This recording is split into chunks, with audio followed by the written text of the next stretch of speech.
હવે અમદાવાદ શહેરમાં દીપડાની એન્ટ્રીએ ટેન્શન વધાર્યું છે। ગુમા વિસ્તારમાં આવેલી શરણદીપ સોસાયટીમાં ગત મોડી રાત્રે દીપડો ઘૂસી જતા સમગ્ર વિસ્તારમાં ભયનો માહોલ જોવા મળ્યો। દીપડાની આ લટાર સીસીટીવી કેમેરામાં કેદ થઈ ગઈ છે। મહત્વનું છે કે સોસાયટીમાં દીપડો અચાનક ઘૂસી જતા સમગ્ર વિસ્તારમાં દહેશતનો માહોલ સર્જાયો તો કેટલાક શ્વાન પણ પોતાનો જીવ બચાવવા આમ તેમ દોડવા લાગ્યા હતા। ખૂબ જ ગંભીર બાબત કહી શકાય, કારણ કે અત્યાર સુધીમાં મોટાભાગે ગ્રામ્ય વિસ્તારોની અંદર આ દીપડા જોવા મળતા હતા, પરંતુ હવે અમદાવાદ શહેર સુધી પણ આ દીપડા પહોંચી ગયા હોય તેવું લાગી રહ્યું છે। કારણ કે અમદાવાદના બોપલ વિસ્તારની અંદર જે ગુમા વીઆઈપી રોડ છે કે જ્યાં એક સોસાયટી છે ત્યાં દીપડાની દહેશત જોવા મળી રહી છે। ગત મોડી રાત્રે એટલે કે લગભગ 1:30 વાગ્યાની આસપાસનો આ બનાવ હતો કે જ્યારે સોસાયટીના રહીશો અહીંથી નીકળ્યા હતા ત્યારે જે એક યુવક અને યુવતી હતા, જે ભાઈ બહેન અહીંયાથી નીકળ્યા હતા અને તેમના દ્વારા દીપડાને જોવામાં આવ્યો હતો। ત્યારબાદ તેમણે તરત જ આ ઘટનાની જાણ તેમના ઘરે કરી હતી અને સોસાયટીના ગ્રુપની અંદર જાણ કરવામાં આવી હતી અને ત્યારબાદ સોસાયટીના તમામ રહીશો છે તે સક્રિય થઈ ગયા હતા અને તેમના દ્વારા સીસીટીવી ફૂટેજ સહિતની જે તપાસવાની કામગીરી હાથ ધરી હતી અને આપ જે દ્રશ્ય જોઈ રહ્યા છો હાલમાં આ જે વન વિભાગની ટીમને જાણ કરવામાં આવી હતી અને વન વિભાગની ટીમ પણ અહીં જરૂરી સંસાધનો છે દીપડાને પકડવા માટે તે લઈને અહીં પહોંચી ગઈ છે અને દીપડાના જે ફૂટપ્રિન્ટ છે તે પણ આપણે સ્પષ્ટપણે અહીં દ્રશ્યની અંદર જોઈ શકાય છે કે જે અહીં આપ જોઈ શકો છો દ્રશ્યની અંદર જે ફૂટપ્રિન્ટ છે તે જોવા મળી રહ્યા છે। વન વિભાગની ટીમ દ્વારા હાલમાં અહીં જે તપાસ છે તે પણ કરવામાં આવી રહી છે। હું આપણે દ્રશ્યમાં બતાવવા માંગીશ કે આ જે ફૂટપ્રિન્ટ છે તે દીપડાના છે અને અહીંથી તે પસાર થયો હોવાનું હાલમાં જાણવા મળી રહ્યું છે। એટલે જ્યાં જ્યાં તેના ફૂટપ્રિન્ટ દેખાઈ રહ્યા છે ત્યાં વન વિભાગની ટીમ દ્વારા ખાસ કરીને જે માર્કિંગ છે તે પણ કરવામાં આવી રહ્યું છે।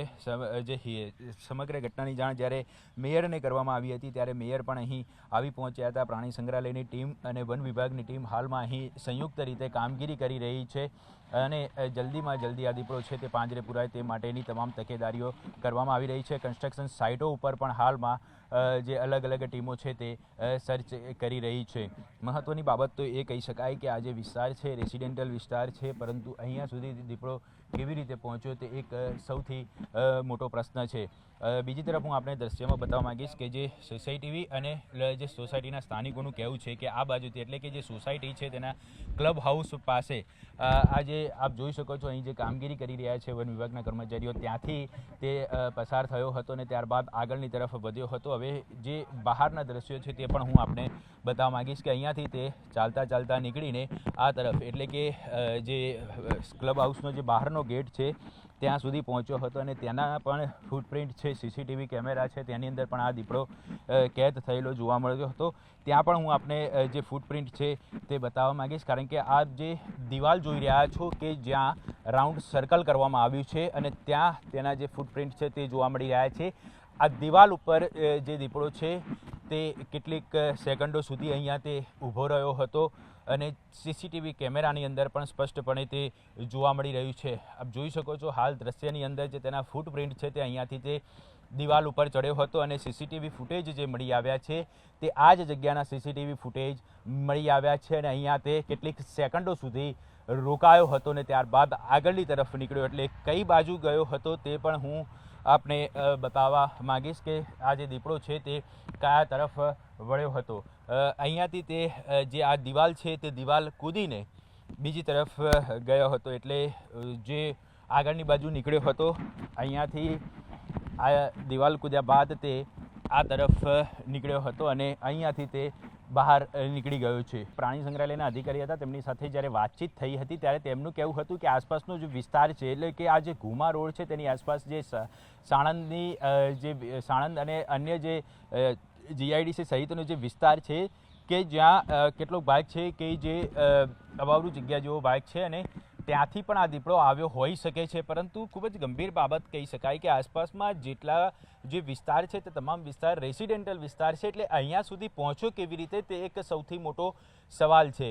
કારણ કે આ એક ખૂબ જ ગંભીર બાબત કહી શકાય કે આ રેસિડેન્ટલ વિસ્તારની અંદર આટલે સુધી પહોંચવું દીપડાનું તે એક સૌથી મોટો પ્રશ્ન છે। ની માન્યતા પ્રમાણે અહીંયા સુધી દીપડો કેવી રીતે પહોંચ્યો હોઈ શકે છે? આપના અનુભવ, આપના જે આપે જે કામ કર્યું છે અને આપ શું માની રહ્યા છો કઈ રીતે અહીંયા સુધી પહોંચ્યો હોય? આજુબાજુ વાડી વિસ્તાર થોડોક છે અને જે જગ્યાએ જંગલ હતું ત્યાં ધીમે ધીમે કન્સ્ટ્રક્શન થઈ રહ્યું છે, એના કારણોસર હોઈ શકે કે દીપડા આ બાજુ આવે અને એનું રહેઠાણ નથી પણ એ ખાલી લટાર મારવા માટે આવી શકતા હોય। એવું હોઈ શકે. કઈ રીતે લોકોને નુકસાન પહોંચાડી શકે છે? નુકસાન એ ડરી જાય તો જ પહોંચાડે. પ્રાણી સામેથી નુકસાન પહોંચાડે એવું ઓછું બને, પણ ડરે ત્યારે જ એ નુકસાન પહોંચાડી દે કે ભાઈ મને કંઈ થશે, અથવા તો પોતાના સ્વ બચાવ માટે જ કાર્ય કરે. આપ શું માની રહ્યા છો? કારણ કે આસપાસ સાણંદ સહિતનો જે વિસ્તાર અમુક છે કે જ્યાં આવાવરું જગ્યા જંગલ જેવો વિસ્તાર છે, તો ત્યાંથી આવ્યો હોઈ શકે એવી માન્યતા હાલ બાંધી શકાય? હા, હોઈ શકે, કેમ કે એમને રહેવાનો જે વિસ્તાર હતો એ બાજુ હવે કન્સ્ટ્રક્શન થવા મળ્યા છે, તો એ રહેવાનો વિસ્તાર જતો રહ્યો, એટલે હવે એ વિસ્તાર અહીંયા આવી રહ્યો છે. તો જ્યાં જે વિસ્તારમાંથી પહેલાં રહેતો જ તો એટલે એક લટાર મારવાનો જ છે, એટલે એની લટાર માટે આવી શકે.